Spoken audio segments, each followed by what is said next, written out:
शादी का जोड़ा पहना था, हाथों में मेहंदी रची थी।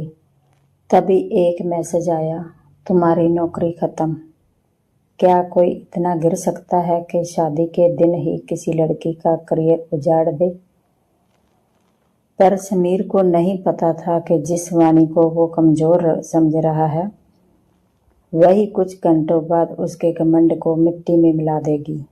सुनिए एक ऐसी बेटी की कहानी जिसने हार नहीं मानी। मैं अपनी शादी का भारी लहंगा पहने आईने के सामने खड़ी थी। हाथों में वरमाला की खुशबू थी और आंखों में नए जीवन के सपने। मेकअप वाली अभी अभी मुझे तैयार करके गई थी। कमरे में सन्नाटा था। बस बाहर हाल में मेहमानों की हंसी मजाक और शहनाई की आवाजें धीमी धीमी आ रही थी। मेरा दिल जोरों से धड़क रहा था। एक तरफ नए घर जाने की घबराहट, तो दूसरी तरफ कर्ण के साथ नई जिंदगी शुरू करने की खुशी। तभी अचानक मेरे फोन की घंटी बजी। एक मैसेज आया था जिसने मेरे कलेजे को चीर कर रख दिया। वह मैसेज मेरे मालिक के बेटे समीर का था। उस एक मैसेज ने मुझे उस खुशी के माहौल से खींचकर एक डरावनी सच्चाई के सामने खड़ा कर दिया। मैसेज में सिर्फ एक लाइन लिखी थी, तुम्हारी नौकरी खत्म।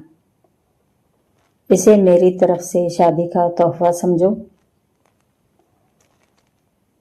मेरे हाथ ठंडे पड़ गए, गला सूख गया। जिस नौकरी को मैंने दिन रात एक करके खड़ा किया था, उसे एक झटके में छीन लिया गया।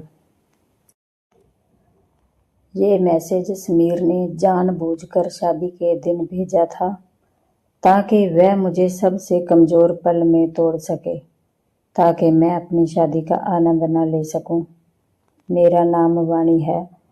मैं एक मामूली परिवार से हूँ, जहाँ मेहनत और ईमानदारी ही सबसे बड़े गहने माने जाते हैं। मेरे पिता शिक्षक थे और जब उन्हें लकवा मार गया, तब घर की सारी जिम्मेदारी मेरे कंधों पर आ गई। मुझे याद है वह दिन जब घर में पैसों की बहुत तंगी थी। दवाई के लिए पैसे नहीं थे और मुझे लगा कि अब मुझे पढ़ाई छोड़कर कोई छोटा मोटा काम कर लेना चाहिए। पर जब मैंने पिता की आंखों में मेरे लिए सपने देखे, तो मैंने ठान लिया कि मैं हार नहीं मानूंगी। मैंने दिन में कॉलेज की पढ़ाई की और रात में अखबार छापने वाली मशीन पर काम करके अपना खर्चा निकाला। घर का कर्ज उतारने के लिए मैंने दिन रात एक कर दिए।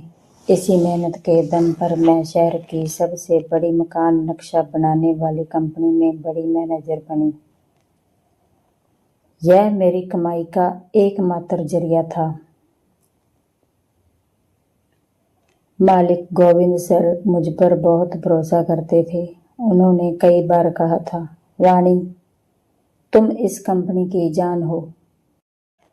पर जब से उनका बेटा समीर विदेश से पढ़कर लौटा, ऑफिस का माहौल बदल गया। समीर को काम की समझ कम और घमंड ज्यादा था।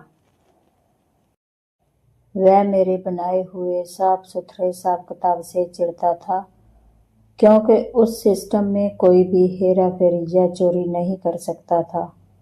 उसने कई बार मेरे काम की तारीफ खुद लेने की कोशिश की, पर जब कामयाब नहीं हुआ तो उसने मेरी शादी के दिन मुझे निकालने का नीच रास्ता चुना।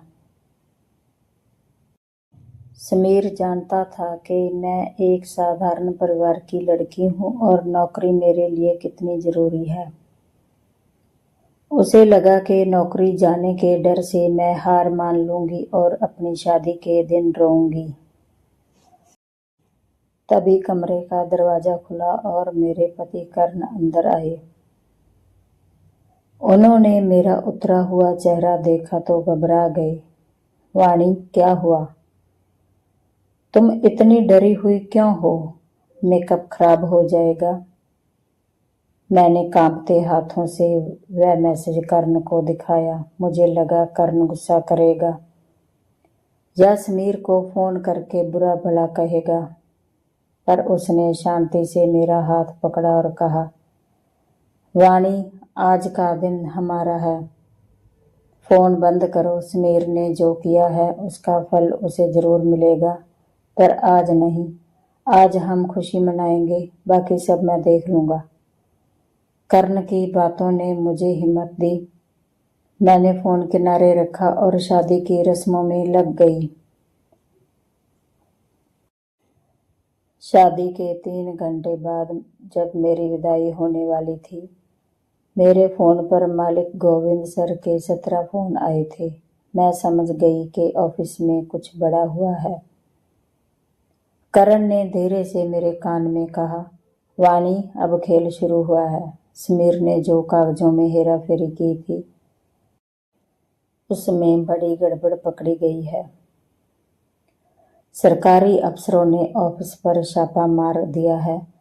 तुम्हारे बिना ये साबित नहीं कर पाएंगे कि ये चोरी किसने की है। अगली सुबह मैं हार मानकर घर नहीं बैठी। मैं और कर्ण सीधे ऑफिस पहुंचे।